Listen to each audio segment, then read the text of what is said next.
석기시대부터 중세시대, 현대사까지. 우리 지난 시간에 이제 유럽 세계, 서유럽 세계의 성장과 발전에 대해서 살펴보았고요. 오늘은 이제 르네상스와 종교 개혁에 대해서 살펴볼 텐데요. 교과서로는 128쪽입니다. 이탈리아의 르네상스인데요. 르네상스는 이탈리아에서 먼저 시작이 됐습니다. 이 르네상스라는 말의 뜻은요, 재생시키다, 부활시키다 라는 의미인데, 무엇을 재생하고 무엇을 부활했는가? 이제 그리스와 로마의 고전 문화를 부활시킨 겁니다. 그래서 이 14세기 이후에 서유럽에서 등장한 문화의 흐름을 이제 우리가 르네상스라고 부르는데요. 인간의 개성과 합리성, 세속적인 욕구를 그리스, 로마의 고전 문화에서 찾으려는 문화적인 운동, 이것을 르네상스라고 이야기를 합니다. 이렇게 될 수 있었던 이유는 이제 십자군 전쟁 이후에 교황권이 추락을 했죠. 그래서 교회의 권위가 낮아졌습니다. 중세시대 때는 교회의 억압 속에서 사람들이 살았는데, 그러니까 자기의 욕망과 욕구를 감추고 살았어야 됐는데 교회의 권위가 떨어지니까 자기의 것을 이제 드러내기 시작하는 거예요. 근데 그 드러내는 것을 아무렇게나 드러낸 게 아니라 이제 그리스와 로마의 고대 문화에서 이제 그걸 해소할 방법을 찾은 겁니다. 고대 문화 속에서 이제 새로운 것들을 찾아내고 새롭게 해석하는 그런 모습을 보여줍니다. 이 르네상스는 이탈리아에서 처음 시작되는데요. 이탈리아에서 시작된 이유는 일단 로마 제국의 중심지였기 때문에 그래요. 그래서 로마 제국의 전통이 많이 남아 있었습니다. 그리고 이제 비잔티움 제국이 멸망하고 나서요, 비잔티움의 학자들이 이제 이탈리아 지역으로 많이 이주를 하게 됩니다. 이제 오스만 제국은 이슬람 국가였잖아요. 비잔티움은 그리스 정교회를 믿었고요. 서유럽 세계는 로마 가톨릭이 믿었죠. 이 사람들이 나라가 망하고 나서 이제 이탈리아 지역으로 넘어오게 됩니다. 그러면서 이제 서유럽의 문화를 전수하게 되는 거죠. 그리고 이탈리아 북부에 이제 자치 도시 국가들이 있었다 그랬는데요. 여기에는 부유한 상인들이 있었고요. 또 자치 도시 국가를 다스리던 사람들, 군주라고 표현을 하는데, 이 사람들이 자기의 명예를 높이기 위해서 문화와 예술을 후원합니다. 그리고 이 시기에 이제 르네상스 움직임을 우리가 휴머니즘이다, 인문주의다 라고 이야기를 하는데요. 오늘날의 휴머니즘, 인문주의와 조금은 다릅니다. 오늘날에는 인간 중심적으로 생각하고 인본주의적으로 생각하는 게 휴머니즘인데요. 이 시기에는 이제 인간의 품위에 어울리는 교양을 갖추는 것을 인문주의라고 했고요. 교회의 전통적인 교리, 인간을 죄인으로 보고 그런 전통적인 교리에서 벗어나서요, 이제 인간을 개성적인 존재로 파악을 하게 되는데요. 인간에게 각자에게 개성이 있고 욕망이 있고 서로 다른 점이 있다는 것을 이제 파악하게 되는 겁니다. 그렇지만 이것을 무조건 기독교를 떠나서 이야기한 건 아니고 기독교 안에서 이야기를 했던 게 이 르네상스 시대의 인문주의입니다. 그리고 미술 작품 같은 경우에는 인간과 자연을 있는 그대로 바라보고 또 그 아름다움을 묘사했는데요. 이제 원근법이라든가 명암을 사용해서 우리가 실제 눈으로 보는 것과 비슷한 장면을 그려내려고 합니다. 우리 그림을 좀 볼 텐데요. 마사치오라는 사람의 삼위일체라는 그림인데, 이게 처음 원근법을 사용한 그림이다 라고 이야기돼요. 그 다음에 레오나르도 다빈치의 최후의 만찬, 그 다음에 미켈란젤로의 피에타, 또 라파엘로의 아테네 학당, 이런 작품들이 르네상스 시기를 대표하는 미술 작품들입니다. 이 르네상스는요, 14세기 때부터 이탈리아에서 발생한 움직임인데, 이제 200년 정도 흐른 16세기가 되면 알프스 이북에도 전파가 돼요. 알프스 이북의 르네상스는요, 이탈리아의 르네상스와 성격이 조금 다릅니다. 인문주의, 인간에 대해서 고민했던 이탈리아 르네상스와 달리 이제 알프스 이북의 르네상스는 교회와 사회 지배층에 대해서 비판적인 태도를 많이 가지고 있었는데요. 이탈리아도 인문주의를 내세웠지만 기독교, 크리스트교에서 벗어나진 않았다 그랬죠. 알프스 이북의 르네상스는 조금 더 종교적인 색깔이 강해서 초기 크리스트교 정신으로 돌아갈 것을 주장하는 움직임이 나타납니다. 그래서 이것이 나중에 우리가 이 다음에 배울 종교개혁으로까지 이어지게 됩니다. 네, 르네상스에서 이제 원전, 그러니까 옛날에 쓰여진 문헌들을 보자, 그걸 보고 우리가 새롭게 이해를 해보자 라는 움직임이 일어나는데, 이제 그러한 움직임이 성경을 그렇게 봐보자 라는 움직임으로 서유럽, 알프스 이북에서는 이루어지게 됩니다.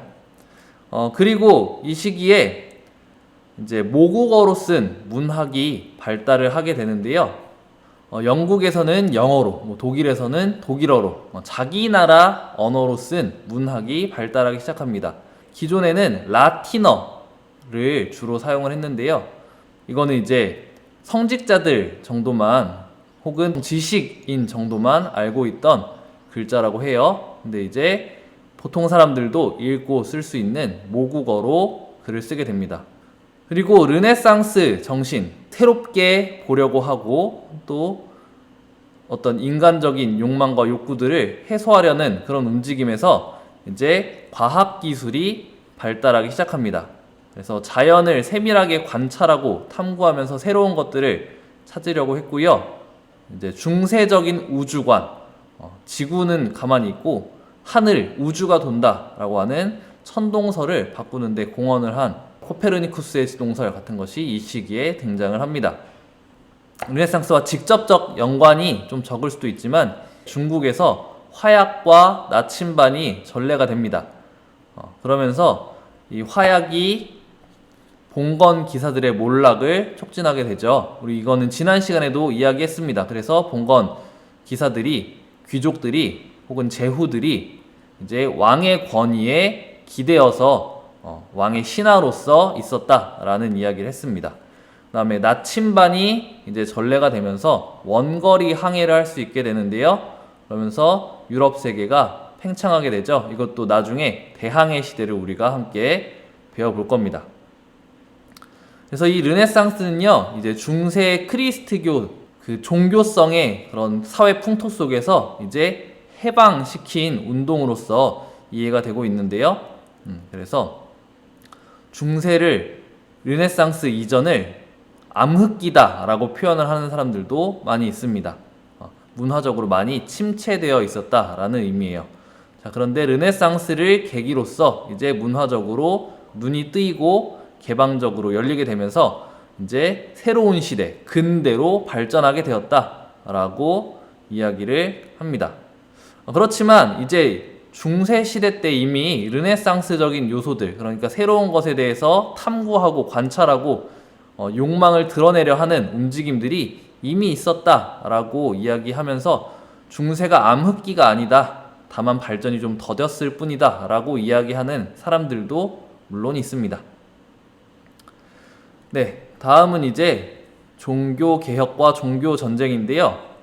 네, 종교개혁은 이제 십자군 전쟁 이후에 교회의 권위가 이제 추락하면서 시작된 운동인데요. 사실 이 1500년대 16세기 초에 이 종교개혁 이전에 14세기, 그러니까 르네상스가 막 시작될 즈음이죠. 그때부터 영국이나 체코 같은 나라에서는 이제 교회를 바꾸어야 한다라고 하는 개혁적인 주장들이 이미 등장을 했습니다. 그게 이제 종교적인 대변혁으로 나타나게 된 거는 16세기 초반이 되어서인데요. 그 운동을 처음으로 이제 시작했던 것이 루터입니다. 루터는요, 이제 교회가 면벌부라는 걸 판매하는 것에 대해서 반발하게 되는데요. 르네상스 이후에 이제 교회가 더욱더 세속화가 됩니다. 지난번에 크리스트교 문화에 대해서 배우면서 교회가 점차 세속화되어 갔다. 그것을 이제 회복해보고자 수도원 운동도 있었고 교황들이 여러 가지 노력을 했다라는 이야기를 했었죠. 그럼에도 불구하고 르네상스가 시작되고 그런 개방적인 모습들이 교회에도 영향을 미치게 됩니다. 그래서 교회가 종교적인 것만 따라가지 않고요. 뭐 돈도 좀 쫓기도 하고 이런 모습들을 보이는데요. 그러면서 교회 건물을 짓기 위해 면벌부, 돈을 내면은 너네가 벌을 면제받을 수 있어 라고 하면서 면벌부를 팝니다. 근데 루터라는 사람이 보기에 이것이 신앙적으로 종교적으로 옳지 않은 거예요. 성경에 따르면 그렇지 않게 기록을 하고 있는 거죠. 그래서 루터가 95개조의 반박문을 이제 쓰게 됩니다. 그래서 인간의 구원이 오직 신앙과 은총에 달려있다. 돈으로 살 수 있는 게 아니라 신에게 달려있다. 신의 은혜로서만 되는 거다 라고 이야기를 하고요. 그 다음에 그 근거는, 그 신앙의 근거는 성경이다 라고 이야기를 하게 됩니다. 그러면서 이제 교회가 전통적으로 가지고 있었던 여러 가지 성사 제도라고 하는데요. 그것들에 대해서 비판을 하기 시작해요. 성경에 이런 거 안 나왔다. 성경에 나온 것만 우리가 하자라고 이야기를 하게 됩니다. 이런 움직임이요, 한 사람의 목소리에서 끝날 수 있었는데 이 시기에 이제 활판 인쇄술이 개발이 돼요. 그러면서 이 루터의 주장이 독일 전역으로 퍼져나가게 됩니다. 그러면서 루터를 지지하는 사람들이 생겨났는데요. 이 사람들이 그래, 루터가 말하는 것이 옳다, 종교적으로 옳다라고 하는 사람도 있고요. 정치적으로 교회가 싫었던 사람들도 루터를 지지하는데, 그러면서 반란이 일어납니다. 자, 이 반란 끝에요, 이 루터가 새롭게 만든 루터교라고 우리가 부르는데, 이 루터교가 이제 아우크스부르크 화의로 인해서 인정을 받게 됩니다. 그러니까 크리스트교가 한 번 더 갈라진 거예요. 처음에 크리스트교가 오다가 그리스 정교와 로마 가톨릭으로 나뉘었었죠. 이 로마 가톨릭이 또 내려가다가 이제 로마 가톨릭과 루터파라는 새로운 파가 생겼습니다. 이 그림은 이제 루터가 95개조 반박문을 이제 계시하고 있는 장면을 상상해서 그린 그림입니다. 루터 외에도 종교 개혁을 일으킨 사람들이 더 있는데요. 우리나라 특히 개신교회들의 영향을 많이 미친 사람이 누구냐면 이 칼뱅이라는 사람입니다. 이 칼뱅은 이제 성경을 굉장히 중시해서요, 성경에 나오지 않는 것은 다 무시하겠다라고 이야기했던 사람인데요. 이 사람이 또 얘기했던 게 예정설이라는 거예요. 이 예정설은 인간의 구원이 신에 의해서 미리 정해져 있다. 그러니까 인간이 어떻게 될지는 신만 안다. 우리는 알 수 없다. 라는 거예요. 그래서 신의 어떤 섭리라든가 신의 인도함을 믿고 따르는 건데, 그러면서 검소하고 근면하게, 그리고 모범적으로 도덕적으로 살아야 된다. 그렇게 살다 보면 신의 섭리 속에 우리가 있을 수도 있다. 뭐 이렇게 얘기를 하는 겁니다. 그러면서 그렇게 살다 보니까 부자가 된 것, 경제적인 성공을 얻는 것, 이런 것들은 다 신의 은총이다. 기존에는 이제 부를 조금 죄악시하는 모습도 좀 있었는데, 그렇게 생각하지 않아도 돼 라고 이야기를 하게 됩니다. 그러니까 장사하는 사람들이 굉장히 호응을 하게 되죠. 서유럽 각 지역의 여러 나라들의 상공업자들이 많이 믿게 돼요. 그래서 이 칼뱅파가 널리 퍼지게 됩니다. 그래서 이 칼뱅파가 지구 반바퀴를 돌아서 우리나라까지 오게 됐어요. 우리나라에 이제 장로교 많죠? 이 장로교가 칼뱅의 영향을 많이 받은 교파입니다.